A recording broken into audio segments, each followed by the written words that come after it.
for coming. I'm Joe Sedlick. I'm one of the people on the Battle of Rhode Island Association. And the person was supposed to give the introduction with the Middletown Historical Society is not here, so I'll give a very brief introduction. I saw Maria give this talk at Bristol maybe 3-4 months ago, and I thought it was really good. And so we've invited her here to speak to us. I think you're going to find this a very interesting talk. Maria got her undergraduate and graduate degrees. Master's degree from URI in textile conservation, and she's the person at the Naval War College and also at the Barnum that's doing the conservation efforts. Oh, wow. So here you go. Thank you. Can you hear me? I guess I don't really need to talk very loudly with this. Am I good for sound over there, Mr. Cameraman? Okay, good, you nodded. So my name is Maria Vazquez. I'm a textile conservator. I work for the Naval War College Museum, but I am also vice president of the Barnum Memorial Armory in East Greenwich, Rhode Island. And I am also the textile conservator there, because when you work for a small museum, you wear many hats. Turn on my little clicker. Oh, don't decide to not work now. Oh, rude. Oh, okay, what's happening? It's clicking through my slides, but it's not clicking through those slides.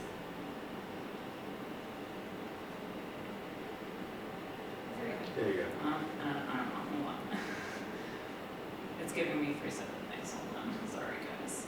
I was supposed to have this all figured out. Nope. From beginning. Okay. Technical difficulty. So, the Barnum Memorial Armory, as some of you may know, is in East Greenwich. It's on 6 Main Street. It was built in 1914 by the Barnum Continentals, and essentially has been a museum the entirety of its existence. Essentially, people came back from World War I and just put their items that they got from World War I or they had themselves on display in the museum. And we still have an original display from 1914 that they put in the museum. We sort of fixed things up so they weren't quite hanging by wires or anything, but essentially it's that one case is the same exhibit it's been since 1914. The Barnum Armory opens once a month for tours, and also you can get tours by appointment as well. The conservation lab is in the back. It's on a sort of addition onto the building. And we have been, because of essentially the Byfield project, I've done conservation for things on a state and national scale. So it's kind of led to a lot of bigger things, because once you have the oldest of something in the world, or at least in our country, then people start taking notice. Our most recent project is the Gettysburg gun. We recently acquired on loan from the state of Rhode Island the Gettysburg gun from the State House and the Bull Run gun. They're going under renovation, and it was the perfect timing for those pieces to come out of the State House, where they're directly next to the door anyway, so they were constantly getting people touching them. One of the guns was filled with garbage. So now they're wrapped in stanchions so that people can't quite walk up to them anymore, but you can still walk fully around them and see all the battle damage original to the guns. So we're very excited about what the Byfield flag has led us to in other instances. Let's see if we can, how many hands I have? Okay. Let's start by talking about the history of the Byfield flag. You're looking at Nathaniel Byfield here, and Ambrose Burnside. These two gentlemen are the basis for what started as what we thought was a Burnside flag and not a Byfield flag. So we were contacted by the town of Bristol, Rhode Island, and a member of the staff there, of the town council, said, we've got these flags in a cabinet in a closet in our town annex. Can you come look at them? And we went down, myself and Patrick Donovan, the curator at the Barnum, and now president of the Barnum Armory, went down there. And we pulled, this room was not climate controlled at all. I think it was the middle of July. It was so hot, I was sweating profusely just standing there looking at this case. this glass case and this 3-pane window. So it's getting direct sunlight on it. And inside this case was these flag poles with the flags wrapped up and the flags wrapped in plastic and then taped. So we put some, like essentially a sheet on the floor so that we weren't gonna can't contaminate anything on the flags.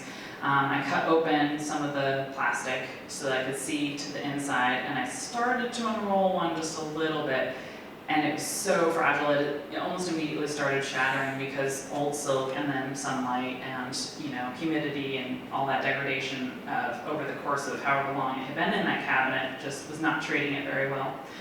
But from what we had unrolled, we were suspiciously hopeful that it was one of Ambrose Burnside's flags from the Civil War. This flag is what we were thinking that it was. We could see a circle of stars, and we could see some kind of a design in the center. But if I had unrolled it anymore, it would have just broken apart. And this is the kind of thing where you need to humidify the flags in order to gently unroll them. And you would only want to unroll it the one time, because every time you manipulate it, you're destroying the flag. So we contacted the town of Bristol and we said, hey, we'd love to have these on loan from you. We will look at the flags, unroll them, see if any of them are worth paying for conservation, and if they are, we'll pay for the conservation. So all of your flags will be in climate-controlled storage for free, just loan them to us, and then if anything's worth it, we'll pay for the conservation for it. They liked that idea. So we went to a town council meeting, and we were actually after the garbage people. They were talking about what size garbage cans they were gonna have, and they are a rowdy bunch about their garbage and recycling, let me tell you. And they agreed that we would be able to take the flags. So I made these supports that you see here so that they could be transported without actually leaning on the fabric at all. And we took them out of the building as delicately as we could and laid them in his trailer. This is our carpenter, Andy. And then we got to analyze them when they got back to the museum. Pardon me, but I realized that they needed to be humidified in order to be unrolled. So we had to create a humidification tent in order for that to be possible. This is Andy's handiwork here. It's a little ghetto, but we didn't know what we had at the time, and this is a pretty good problem-solving technique here. We have a little machine that's creating humidity and pumping it into this area. And I left that humidifying for about a week before we took the tent off. And then I started cutting open the flags, the plastic on the flags, and that had to be done one layer at a time because everything was so brittle, even the plastic was degrading, that if I tried to cut it any other way, I might just destroy the flags. So one layer at a time, what we thought was 7 flags actually turned out to be more like 13. Several of them had been rolled together. And we get to this last flagpole, and it's plain and, kind of boring looking, and we're really excited by everything. You see the stars, and we're thinking like, that's gonna be the really exciting thing. That's potentially Burnside's flag.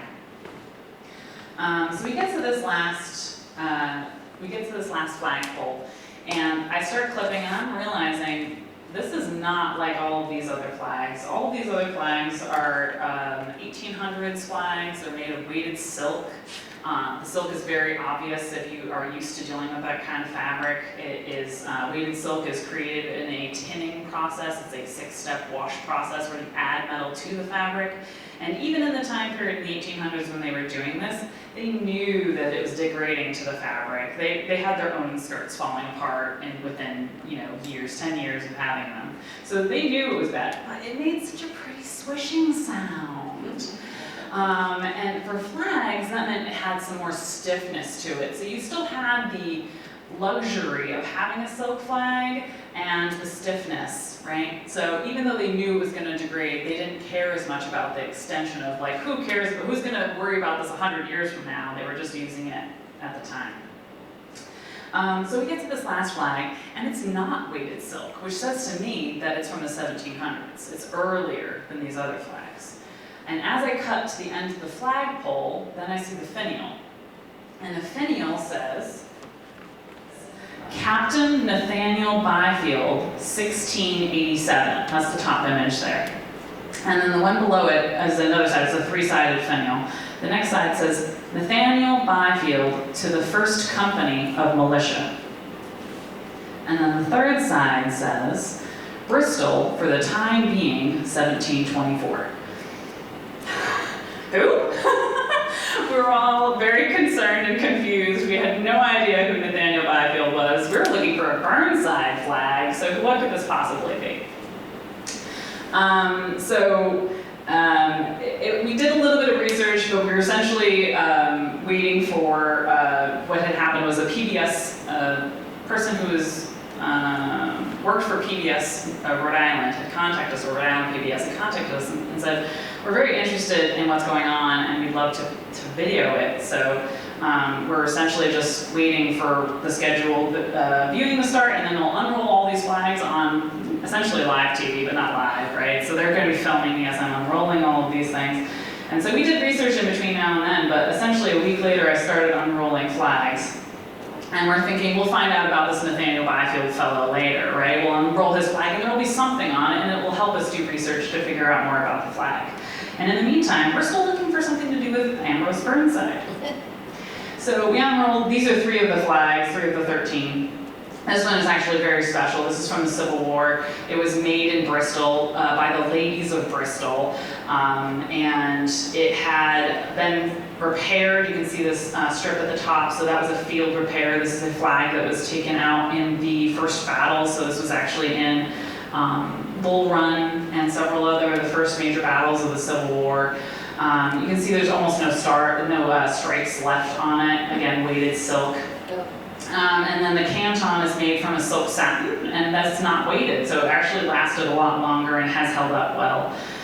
This is one of the Battle Post flags from the GAR, Grand Army of the Republic, for its 1880s, 1890s flag. It's one of 2, all crumpled up. You can see all of these flags have just an astronomical amount of damage to them from the sunlight that they were exposed to over the years. This is just a sort of side note. You can see how crumpled up one of the Babbitt Post flags was. And I humidified it, I cleaned it. You can see the difference between this and this. Q-tips and spit. And a lot of love. And then just realigning everything up, I created this backing for it, and it has a glue that can actually be undone. You just reheat it and it will very gently, you can peel it back off. All conservation work is stuff that you can undo. So you don't do anything that you can't undo. You don't want to cause irreparable damage to the objects. So adhered this down so that it had more stability to it. All the numbers and letters were all curling up. And then this is the finished product here. So, like I said, PBS came and filmed this at the Armory. This is the Byfield flag laid out. And they decided that they were going to do a show about Byfield, because suddenly we didn't have a Burnside flag anymore. We had this really cool thing that was actually even more special. So, getting to the actual conservation. We laid out the flag and we were kind of actually disappointed. There's nothing on it. There's just this gold flag. It doesn't have anything, and a canton in the corner, which is usually what you see, the stars, blue stars with the white field, blue field with the white stars that we have for our American flag. That's a canton. There's no stripes, there's no painting, there's nothing on it. So we were actually kind of disappointed at first. Until we learned that the VEN system for the time for flags, VENN system, was a, I think it's the next slide, there we go, was for a colonel to have a solid, this is a British setup. I unfortunately don't have the American one. I couldn't find it available. It was only in a book that we'd taken a picture of. But so the VEN system is to have a solid red flag for American colonels. This is the British system, so this has a blue flag for colonels. So this was originally red. And once I heard that research, I was like, okay, well, let me look around and see if I can find anything on the flag that would point to it having been red. And in fact, it is not showing up quite so well in your picture. I can see it better in mine on the computer here. The tassels underneath the outside here is all red wool on the underside. there's, once we took the pole out of the sleeve, you could see through the whole sleeve was still red on the inside. And around the outside in the fringe, there were still areas of red. And then also where the pole had, the finial had pinched the fabric at the top of the pole, there was a chunk of red fabric that still remained and hadn't been changed. And so I had to do some research, but I found out that the way that they dyed red, they got the scarlet color red that they were looking for in that time period, was they would dye it gold, which was a much cheaper dye because they were all natural dyes, right? And then they would over dye it in cochineal, which was much more expensive red. And then instead of getting a dull kind of crayon red, you got this beautiful scarlet red when you did this technique. Now the trouble with that is that silk is going to absorb all the gold and the red is sort of sitting on top of it. So even by the time that, this is one of the flags that they took, the Bristol, Rhode Island took in their 4th of July parade. It's the longest running 4th of July parade. And they took it in their parade from, I believe, the 1830s until 1876. When somebody broke the flagpole and they had to have it repaired. The wonderful gentleman that repaired it actually wrote on the repair that he'd done it on July 4th, 1876. Very helpful. I love it when people do that. So we started out with this bear flag. We did all this research. We found that, yes, it used to be red. And then we actually further did testing later to prove that, yes, it did have cochineal dye on it, and it was red. So then what did we do? The first steps for conservation are that I have to clean it first. So it's been around for 328 years since Nathaniel Blatfield bought his stand of colors in 1695. So it's seen a thing or two. It's got some dirt on it. As it was sitting in the closet, it also acquired some little buggy friends. So this is a moth casing left over. Thankfully, the moth didn't seem to like that flag so much and went after the other ones more.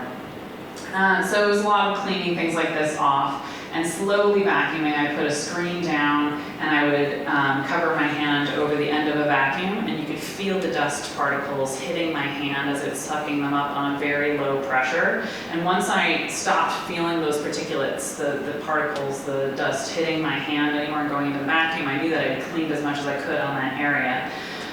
Then we got to do the most nail-biting thing with the flag, which was to flip it over so I could clean the other side. Yeah, that was terrifying. You have all these loose bits, and it was very worrisome about whether something was going to come apart. But we managed it. And then the next step is the humidification process. So you can see how wrinkly it was beforehand.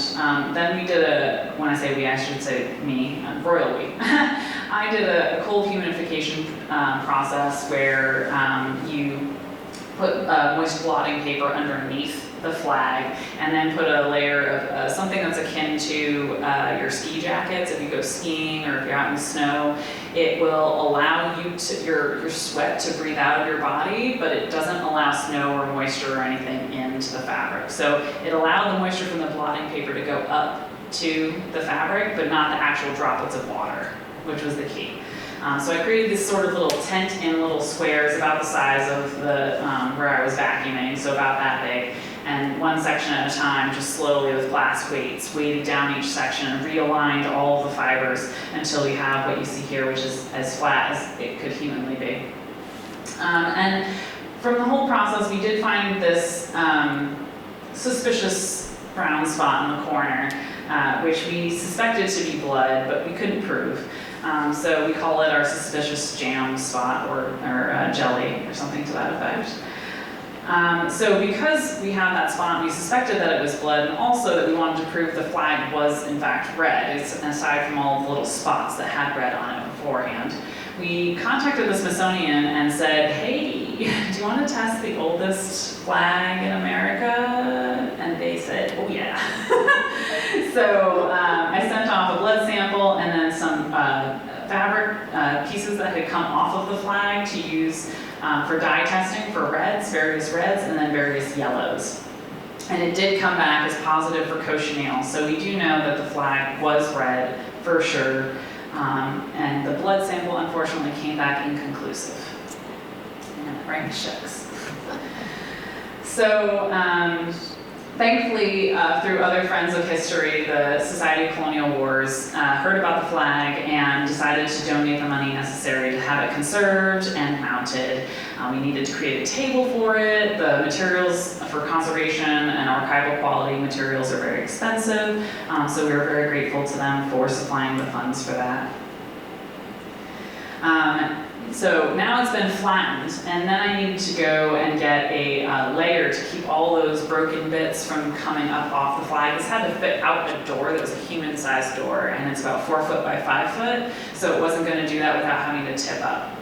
So I had to be able to hold the fabric down, and I decided that a silk crepeline cover over top of it, which is a very thin silk fabric, dyed to match the flag, would be the most innocuous, but also keep everything tacked down and keep it from moving over time. Because we wanted to keep this flag laying flat. We didn't want to have it be something that you put on a wall that puts a lot of stress on the material, and that's when you start losing pieces over time and they fall down. In order for this to last for as many centuries to come as we hope it will, we wanted to keep it flat. So I contacted Dr. Martin Bide at the University of Rhode Island. He had a dye department, and he was exceptionally good at matching materials. This is not the 5 foot flag, but this is him matching Union blue for me, which is an exceptionally hard shade of blue to match for some other Civil War uniforms that I was working on. What I essentially did was I found a paint color swatch that matched the flag as best as I could, because I wasn't taking the flag to the University of Rhode Island to have it matched. And he used the paint chip essentially as this is being used for this machine to, as accurately as possible, go through all of the dyes that exist in the world and to pop out a set of numbers and say, this is the dyes that you'll put together and you'll get the exactly right color to cover that flag. We then put the fabric, the silk crepeline, not this, the silk crepeline, into this little dye bath, and it popped out with the perfect color. So it created this silk crepeline fabric, and you can see how it just blends right in over top of it. You can only see that it's there because of the edges right there. I'm gonna skip back. So the next nail biting thing before I put that silk crepeline on was that I had to transfer this to a mount that I had made so that I could stitch it down around the edges and hold it in place, and it could be moved on a mount, and then it's not just a floppy piece of fabric. So, I don't know if you've ever noticed, but when you hang something like a flag, you usually end up, as soon as you hang it, it starts to pull, and the one long corner just gets longer and longer, and it's not really square anymore once you lay it back out flat. And that's the way that this flag was. It was sort of cattywampus, and I couldn't quite get it to go back to any kind of square. So what I did was I measured it, and I figured out some landmark points on the mount that I wanted to put it on. Just sort of, I made it a little bit crooked so that it wouldn't look as crooked as it was in real life. And I kind of had the one shot to lay it out and have it come out right. So I wrapped it in this holly text that you're seeing here on both sides, and kind of like sticky wallpaper where you have that layer that you pull off the underside as you're putting it down. I was pulling off the underlayer and the overlayer, so moved it with the holly text and then pulled out the underlayer and just sort of gently laid it out until the fabric was on top of the mount. I don't have there is film of it, but they didn't put it in the thing, so I can't show it to you. Hopefully that made sense to you though. And thankfully it did all get laid out perfectly on the first go, because the stuff is sort of like Velcro. As soon as it touches something, it wants to hold on to it. So I wasn't going to get more than one chance. So there you can see the silk crepeline I was tacking to the outside of the mount here, and then I stitched it down around the outside to keep it all tacked in place. And the last thing to do was to comb the fringe, literally one strand at a time with a very fine metal spatula. It took me 15 hours to comb every strand because they were all individually knotted. And I discovered a couple of cool things. I found one spot where there was another chunk where all the fringe had been knotted together for so long that there was a chunk of red still in the fringe. And I discovered that the way that they made this was they would loop it through the silk, sort of a band at the top of the fringe. It would come down, it would loop, and then it would go back up. So there's some of these longer pieces where areas where they hadn't quite cut all the fringe perfectly, so there were still loops or some areas that were longer than others. So you're just sort of seeing the manufacturing technique of how they did the fringe at the time, which I think is pretty cool. So we thought we were done. We did this, we had this lovely table made, but then we were contacted by, or came into contact with this gentleman here who had an XRF machine. And actually, I think I went to a conference and I saw him and I said, hey, I have a fun project for you if you want to come bring your hundreds of thousands of dollar machinery to the armory. And he did. He brought his XRF machine and he tried to test the blood. It came back inconclusive. It came back for protein fiber, but the silk is made of protein fibers, so you can't necessarily say that that's blood, unfortunately. But it was very lovely of him to come and give it a try. And so there became a PBS special about the whole project, and I'm just going to play this clip for you. Hopefully nothing loops and gets mad at me. It's funny and interesting how memories are forgotten and then recovered. You find things It's in playing, curious hold on. places. It's playing for me and not you, and I don't know why. There's a preview. It's also on Rhode Island's PBS website. If you go to their website, you can see the video if you haven't seen it yet. It was very lovely. Oh, now, really?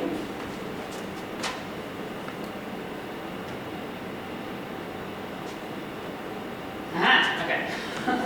So, the Minefield Flag, like I said, has sort of led us to other really amazing opportunities. Not only did we get the Gettysburg gun recently from the State House, but we also, because of that, we're in talks with the State House about the 2 Revolutionary War era flags that they have in their collection from Rhode Island.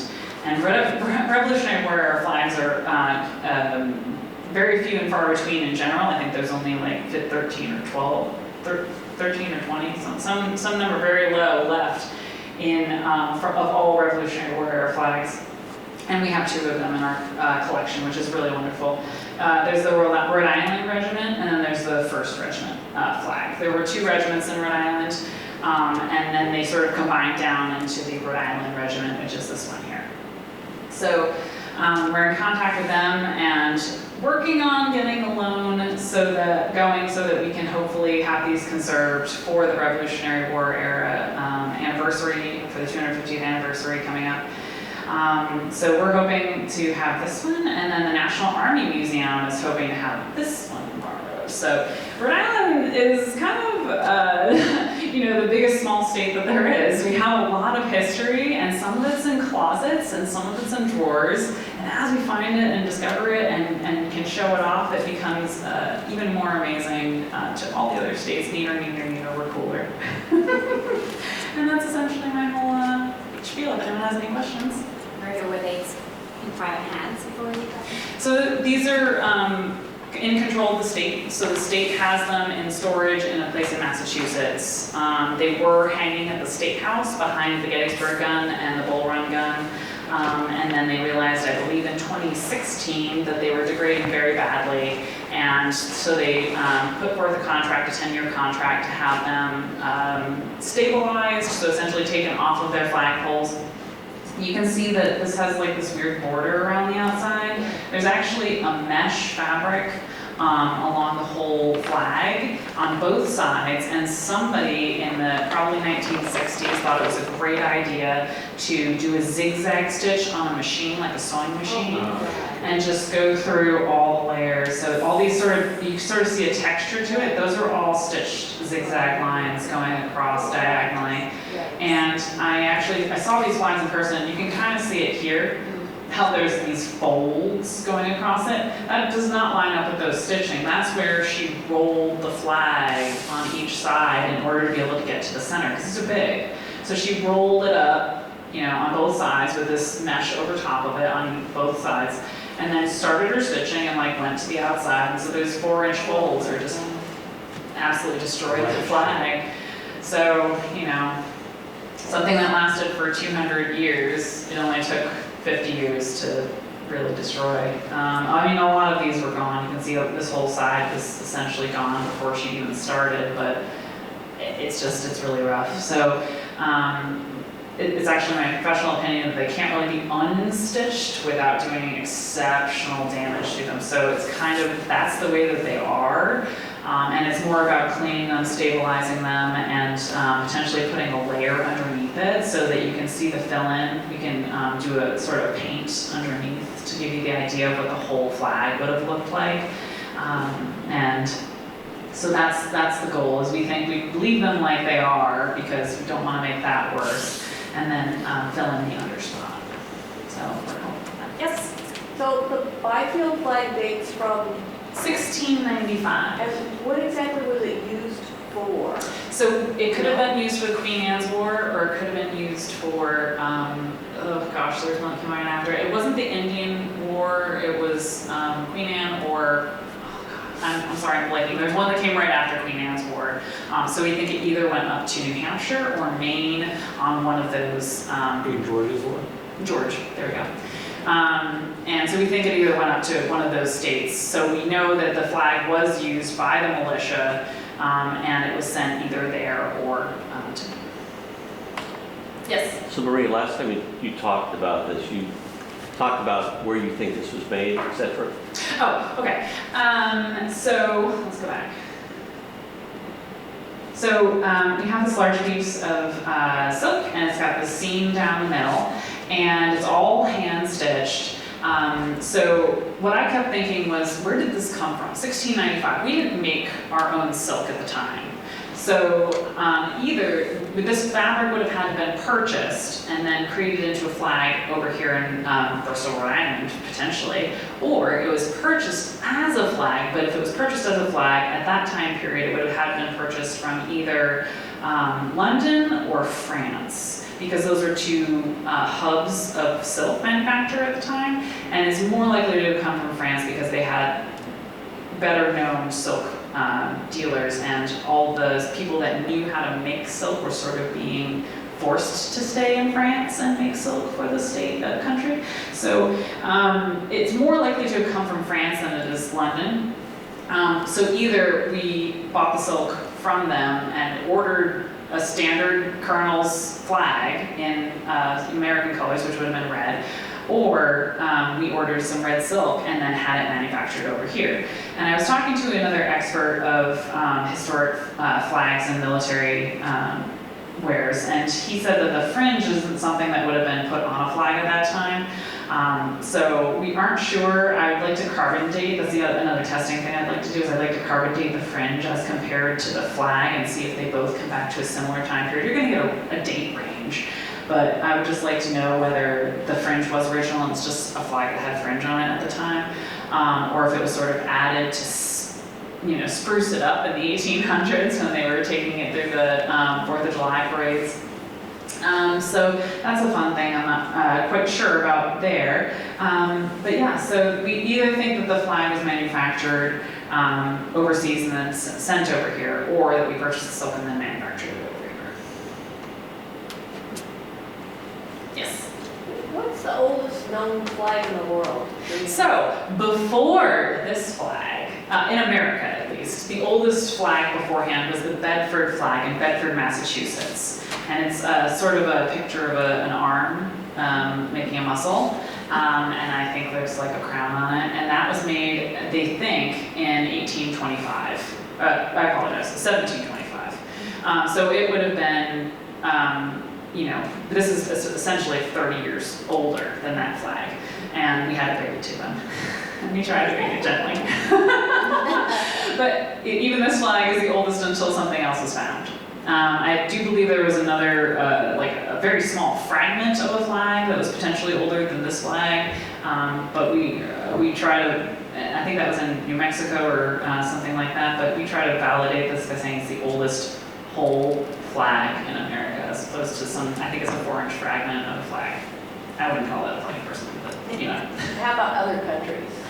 I am not a flag expert, unfortunately. I'm not a vexillologist, but I know that Europe has gads of older things than this. So I would say that they probably have a flag that's older than this. So we just say that this is the oldest, either colonial American flag or oldest whole flag in America. It was pretty stunning to survive though. Oh my goodness, and just the fact, so you gotta imagine, so this thing got made in 1695 at some point, and then was used by the militia company. They literally went off to war with it, brought it back, and then put it in a closet somewhere, you know, or on display somewhere in some town hall or something, until Nathaniel Byfield in 1724 essentially donated it to the town.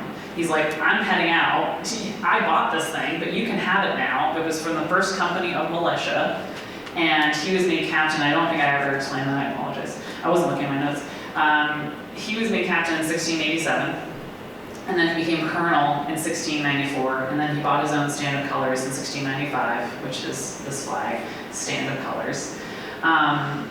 And so, you know, it went off to war, it came back, it sat in some closet for a while. It was flown in the 4th of July parades at the front of the parade. There were news articles that literally said, the Byfield flag is looking a little dull. And then one later in the 1800s said, I think they've replaced it with another flag because the color is not the same. Right? So you could literally just see as they were documenting it, as they were talking about it in their own 4th of July parade, that it was fading, the bread was falling off of it. So it went through all those 4th of July parades. The finial was broken off in 1876, and then they repaired it, and I think that there's no other documentation of them flying it in their 4th of July parade or carrying it in their 4th of July parade for the next however many years. In 1884, we know that it was put in this closet in the Annex Town Hall, which is called the Burnside Building. And then it sat there on display in the flag closet for another 100 years until about the 1980s, when the town council was like, ooh, those flags are falling apart, we should do something about that. And they wrapped them in plastic and taped them. And then they thought about what they'd do with it, but it was in the building next door to them, and the people change over and you lose that institutional knowledge, and everybody forgets until that one last person's there. He's like, I think there's important flags in that closet. We should do something about this before I retire because I'm the last person to know about it. And then he contacts us, and then we find it and put it on display and found this amazing piece of history. But if it didn't have a finial on it, we wouldn't even know what it was. So there's just so much about chance and fate to happen for this flag to even survive. It was at the back of the closet with several other flags in front of it, as you saw. And that's the only reason I think that it survived at all, is because there was so much insulating it from the direct sunlight of all the other flags. So it's crazy. Yes? So how many hours do you have in this project, roughly? So just the fringe took me 15 hours. I'm probably up near 60 or 70, would probably say. It took a long time to humidify it, to figure out the safest process for doing that. You have to sort of go, I have these tiny little tiles of glass that are 1.5 inches by 4 inches, and I was laying those down and shifting fabric and trying not to pinch it and going as gently as possible. And that took forever. Vacuuming it took forever. So yeah, I think I'm 50 to 60 hours into this project. That's incredible. Thank you. I just walked in, please forgive me, but that's astounding. Oh, Thank you for your hard work. Absolutely. Thank Appreciate you. it. I appreciate you guys. I appreciate you guys coming. Thank you so much for coming to my talk and listening to the process. It's a sort of a behind the scenes thing that nobody gets to see me really do, so it's kind of fun to talk about it and hear people so interested. Thank you for sharing. Maria, you get all of our goodies. Oh, do? You get our Battle Rhode Island hat, Oh, wonderful. our Battle Rhode Island Battle Brew, Yay. That'll brew. Smells good. and then our first 3 coins, Oh, wow. which are the Wow. Butzel Ford, the 250th, and Robert Terry. Oh, wow. And then our most recent, Ooh. Wow. Clear Sky. Yay. Put my coffee in there. So thank you very much. Thank